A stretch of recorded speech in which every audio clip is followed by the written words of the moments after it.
صل على محمد النبي الأمي وعلى آله وسلم. رب اشرح لي صدري ويسر لي أمري واحلل عقدة من لساني يفقه قولي.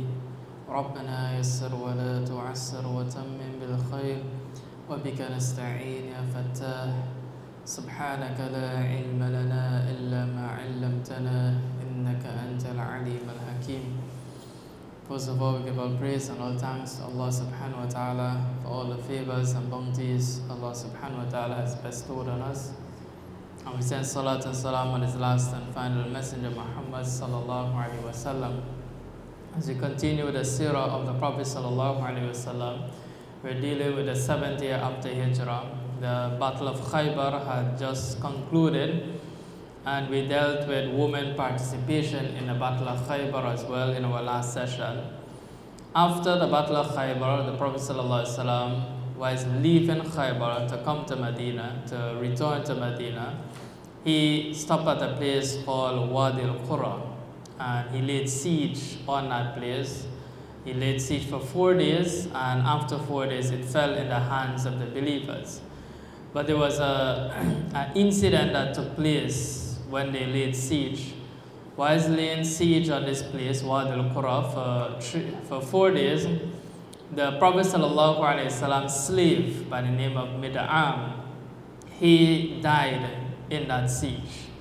So when he died, the companions, anhum, they were shocked and they said, definitely he's going to be a great martyr and he's going to get a high status and a high rank in Jannah. Because one, he is the slave of the Prophet ﷺ, and second, he was martyred during the siege. The Prophet ﷺ said to them, never. He's never going to get paradise. Now, they were shocked hearing that. And then the Prophet ﷺ said to them, whilst we were leaving Khaybar, Mid'am, he stole a sheet from the spoils of war. And that sheet now is going to turn into fire and burn him. So he cannot get to go straight to paradise one time, as how the companions were saying. So when the companions heard of how severe it is to steal from the spoils of war, different companions started to bring up things now, things that they had stolen from the spoils of war. Even one companion, he brought a shoelace because he's scared that this shoelace might turn into fire and burn him as well. And the Prophet ﷺ said, yes, if you had only kept that shoelace, it might look small. But because it wasn't given to you, you stole it from the spoils of war, it is going to turn into fire and it is going to burn you. After Wadi al-Qura, the Prophet ﷺ was heading for Taima. Taima is another place. The people of Taima, after hearing what happened to Wadi al-Qura, they surrendered. And they said to the Prophet ﷺ, we want a peace accord with you. They signed a peace treaty with the Prophet ﷺ. And they stayed on their own religion, but they started to pay the jizya, the tax. So the Prophet ﷺ allowed them to remain in their homes and keep all their possessions. And after Wadi al-Qura and Taima, the Prophet ﷺ, still heading back to Medina, he stopped at a valley. And he said, we're going to rest here tonight, and then tomorrow morning, inshallah, we're going to continue our journey back to Medina. And whilst they were sleeping, the Prophet ﷺ, he had told Bilal radiallahu anhu to wake him up. And it so happened that everybody slept away and that night, and nobody got up for Fajr Salat. The sun rose and still everybody was sleeping, including the Prophet ﷺ. The heat of the sun is what woke them up because of how hot the sun was, because the sun had already risen, and the heat now, that is when the Prophet ﷺ opened his eyes and realized, hey, we missed Fajr. The Prophet ﷺ, he was very uneasy that they missed Fajr Salat, because he was not a person to ever miss any Salat. And he got up and he woke up the other companions. He did not say to them, pray Salat, pray your Fajr Salat. As soon as he woke them up, he told them, take your things and let us leave this valley immediately. He said that Shaitan is present in the valley, so we can't stay here and pray. So when they went a distance, he ordered Bilal radiallahu anhu to call Azan. Bilal radiallahu anhu, he called Azan and they performed the 2 rakat sunnah. Even though it is qada, they did not just go on qada the fard only, because the 2 rakats before Fajr is sunnah mu'akkada. It teaches us as well. Sometimes we miss Fajr and all we do, we hurry to pray 2 rakat fard and we say that is it. But the Prophet ﷺ, he did all of them qada the 2 sunnah, and then the iqamah was called, and then they qada the 2 fard rakats of Fajr salat. And this was a form of teaching the ummah of Muhammad sallallahu alaihi wasallam. Allah could have woken up his Prophet sallallahu alaihi wasallam on time, but Allah subhanahu wa ta'ala did that for us to learn that in case we were to slip away, what we need to do. That is, we need to perform the qada of those salats. In this same year, as we mentioned last week, the Prophet sallallahu alaihi wasallam married 3 times. 3 wives in the 7th year after Hijrah. The first we mentioned was Safiya bint Huyay, which is from the Jews. And now he got married to Ummu Habeeba, which Ummu Habeeba now would have been his 9th wife after the death of Khadija radiallahu ta'ala anha.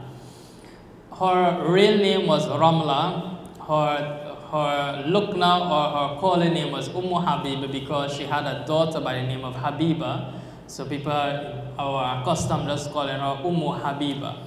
Her father was Abu Sufyan, so she came from high ranks. Her mother was Safiya bint As, and she was the cousin of Uthman bin Affan radiallahu ta'ala anhu.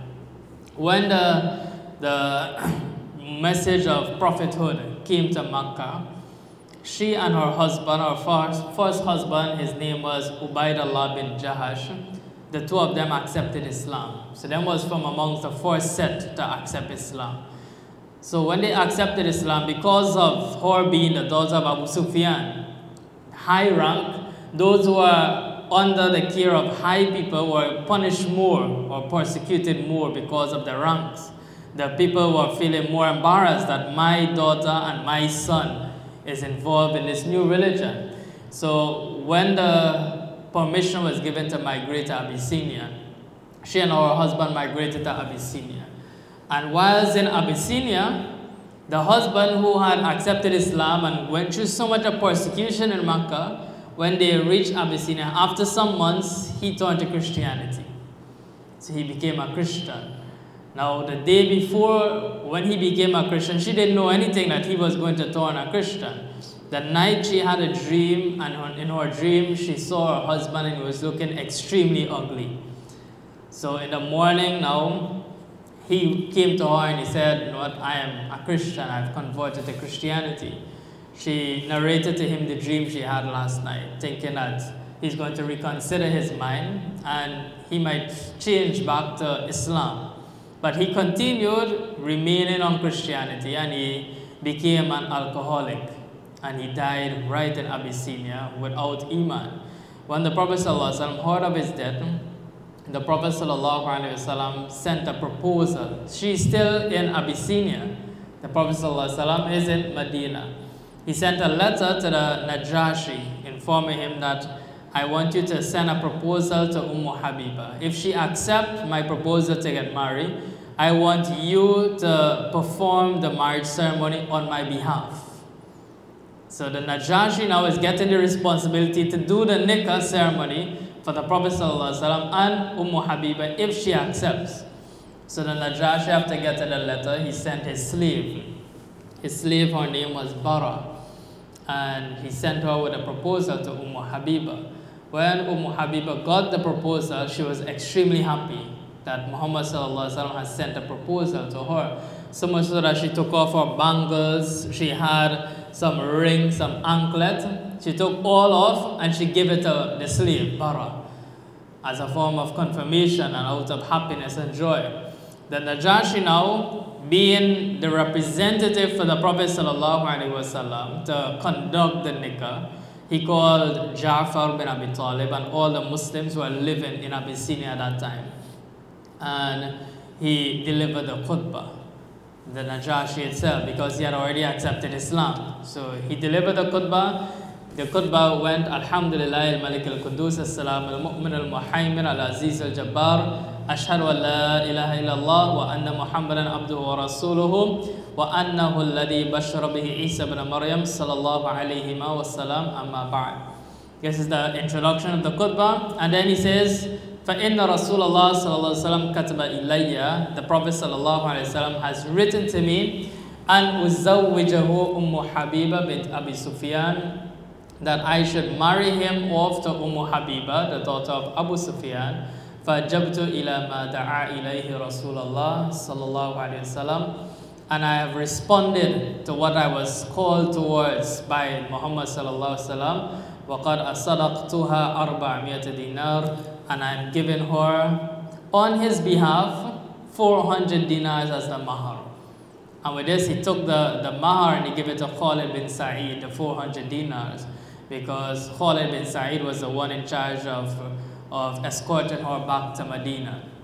When Khalid bin Sa'id, he took the mahar, he also recited a form of a khutbah, Alhamdulillah, Ahmadu wa Asta'inuhu, until the end.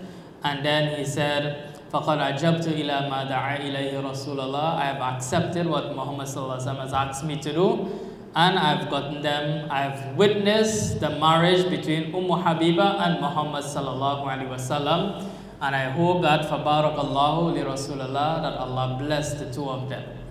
So with this, the people now started to get up, because the khutbah finished, the marriage has already taken place. And then when the Najashi saw they were getting up to go away, he told them to sit. He said after any marriage, there must be a feast, there must be a walima. And he told his people to organize some food, and all those who were present to the nikah were able to eat, and then they left.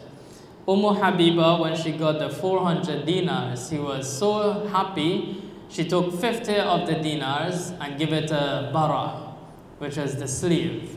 And after a day or two, Bara came back, give her back the 50 dinars, give her back the band, the bangle, the anklet, the ring that she had given to her, give her back all of that, and said to her that the Najashi has instructed me to do this, to give it back to you.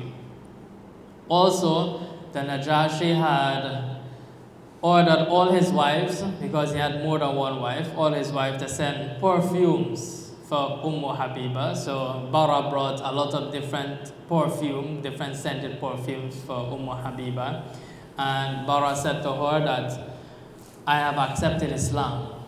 I am a Muslim. So even a slave now, Bara, she accepted Islam. And she said to Habeeba, when you go back to Medina, could you please give the Prophet ﷺ salams for me? And she says from that day until the day she left Abyssinia, every single day Bara would come and remind her of giving that salams to the Prophet ﷺ. She said, when I really reached into Medina, I gave the Prophet ﷺ salams on her behalf, and the Prophet ﷺ replied the salams. Habeeba, she was 17 years old at the time the Prophet ﷺ became a prophet. And when she got married to the Prophet ﷺ, she was 37 years of age.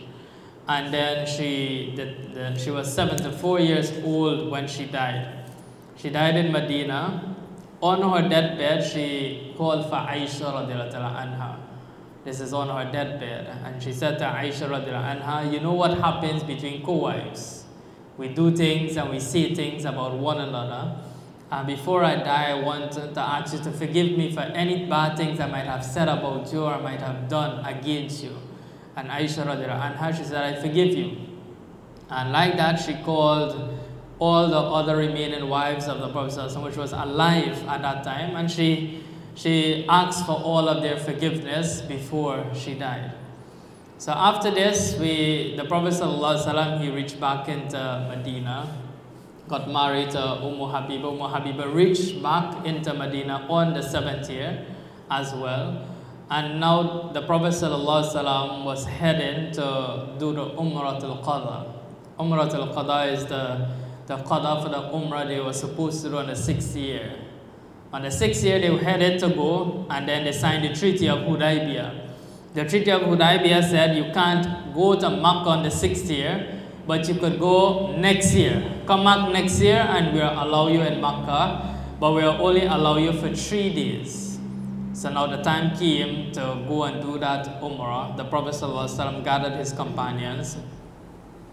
All of those who were around during the Treaty of Hudaybiyah, all of them went, as well as a few others. It totaled up to 2,000 men left, heading towards Makkah to do the Umrah, and they had 70 animals to sacrifice for their Umrah. When the Prophet ﷺ reached Zul Hulayf, the Prophet ﷺ and his companions, they went into Ihram and they started to chant the Talbiyah, Labbaik Allahumma Labbaik, Labbaik La Sharika Laka Labbaik. And as a form of precaution, even though the condition they signed on was you enter the Makkah for 3 days, but you don't bring any weapons. The only thing you allow is one sword, and it must be sheathed all the time. But the Prophet ﷺ, he couldn't trust the Makkans. So the Prophet ﷺ told the companions, bring all your weapons. But when they reached a place called Ya'juj, the Prophet ﷺ stopped there, and some of the Makkans heard that they are bringing all their weapons. So a few of them came to Muhammad ﷺ and said, we know you to be a trustworthy person, and according to our agreement, all these weapons can't go into Makkah. You can't go in Makkah with all these weapons. He said, I know that we're not allowed to take the weapons, but they are going to remain here. In case of anything, they're easy access to get their weapons.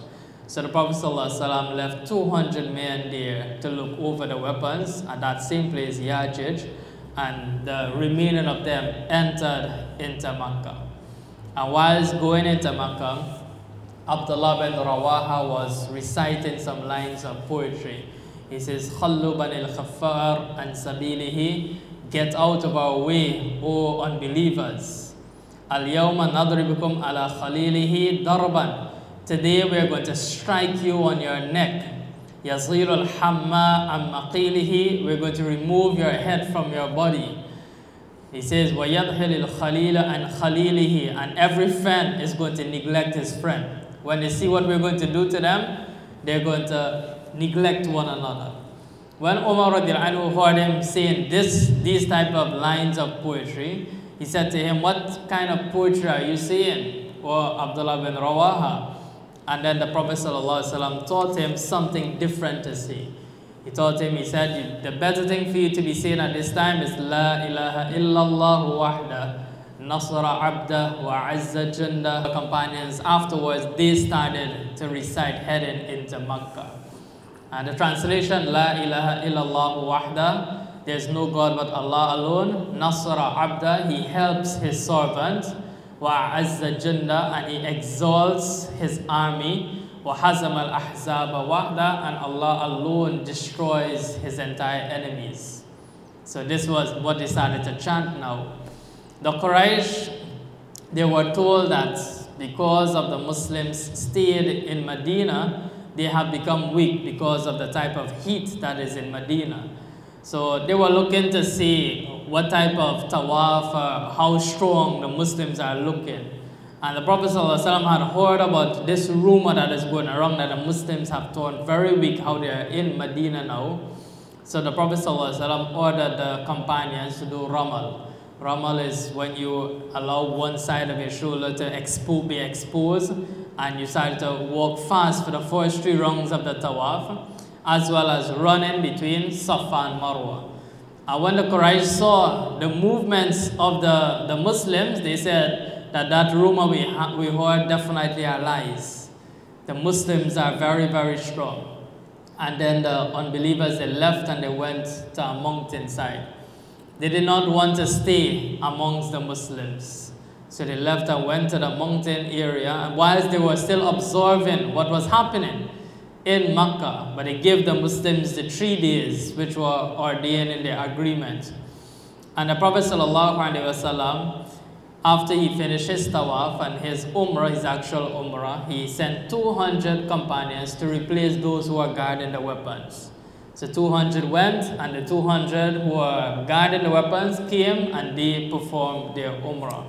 The Prophet ﷺ, he entered the Kaaba, and he stayed in the Kaaba until Zohar. And then he told Bilal radiallahu ta'ala anhu to go on top of the Kaaba and call the azan. Now Makkah is still belonging to the unbelievers, not the Muslims. In the Kaaba, there are still idols in the Kaaba. So all their gods were still in the Kaaba. And then Bilal radiallahu anhu went on top of the roof of the Kaaba calling out the azan loud. Now the unbelievers, they were enraged. They didn't want the Muslims to be doing that, but they couldn't stop them because part of the agreement is the 3 days belong to them. So Bilal did that, and be it how angry they were, they couldn't do anything about it. The Prophet ﷺ, on the 3 days he was staying there, the last of the 3 days, he got married to his last wife. As I mentioned, 3 wives in this year, the last of the 3 as well as the last in total. After this wife, he didn't marry back any other wife after this. He got married to Maymuna radiallahu ta'ala anha. And he married her the last day of leaving Makkah. After the 3 days, 2 days had completed. On the last day, he got married. Her father's name was Haris and her mother was Hind. So with Maymuna now, the count would have been 10 wives after Khadija radiallahu ta'ala anha. So after the death of Khadija radiallahu anha, he married, one was Sauda, then the second he married was Aisha, the third he married was Hafsa, the fourth was Zainab bin Khuzaimah, the fifth was Salama, the sixth was Zainab bin Jahash, the seventh Juwairiya, the eighth was Safiya, the ninth was Habeeba, and the 10th now is Maymuna.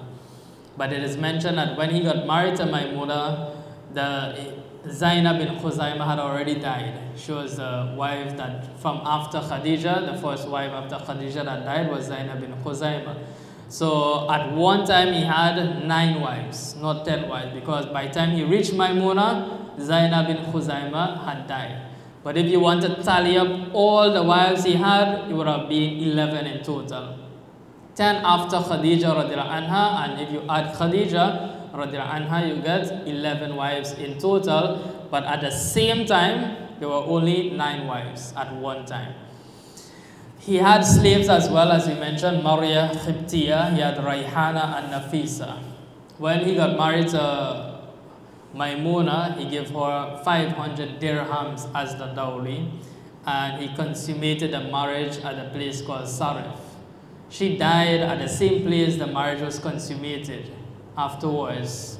And she buried at the same place, Sarif. Up to today, her grave is still at Sarif. Her janaza was done by Abdullah bin Abbas radiallahu ta'ala anhu. After the 3 days came to an end, the Prophet ﷺ had just got married to Maymuna. No walima, nothing had finished as yet, just the nikah alone. And the 3 days came to an end. Quraysh was just waiting for the 3 days to finish. So as soon as they realized that time is up, they sent one of their men to Ali radiallahu anhu. And they said to Ali, Kulli sahibuka ukhruj anna. Say to your friend, say to your companion, get out. Ukhruj anna. Get out from here. Faqad madal ajal, your time has up. Your 3 days we agreed to had come to an end.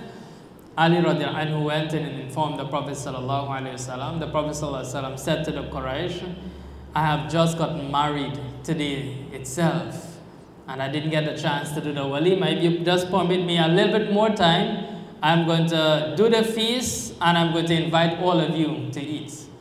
He was planning to do this as a means of forming a type of relationship now with our unbelievers, because Maymuna was amongst them, was part of them.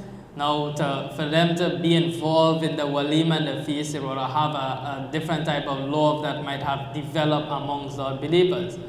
The reply he got was, leave us. We have no need for your food. All that we want is just for you to leave Makkah.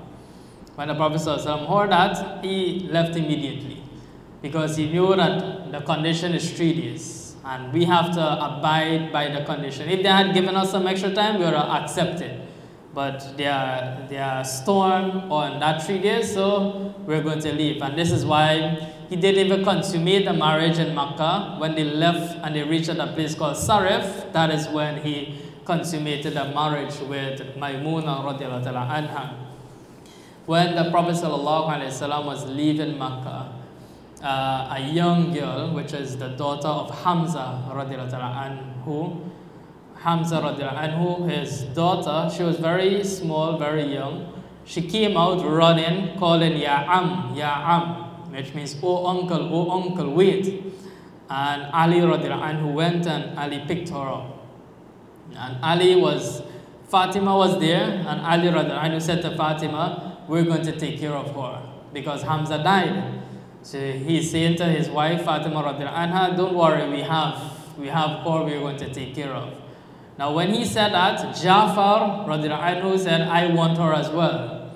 And then Zayd bin Harisa, he said, he was the adopted son of the Prophet ﷺ. He said, I want her as well.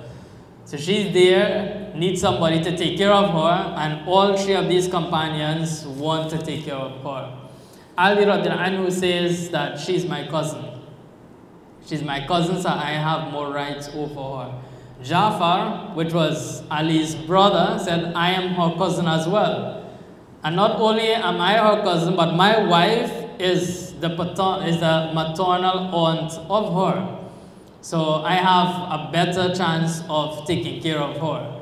And then Zayd says, she's the daughter of my brother in Deen, which is Hamza radiallahu anhu. Both of them were brothers in Deen. She says, she's the daughter of my brother in Deen. I also want to take care of her. The Prophet ﷺ said that a child should live with a maternal aunt. And the reason for that, he says the maternal aunt is just like the mother.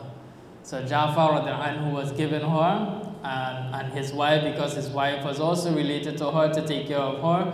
And this is what ended that dispute that the three of them had.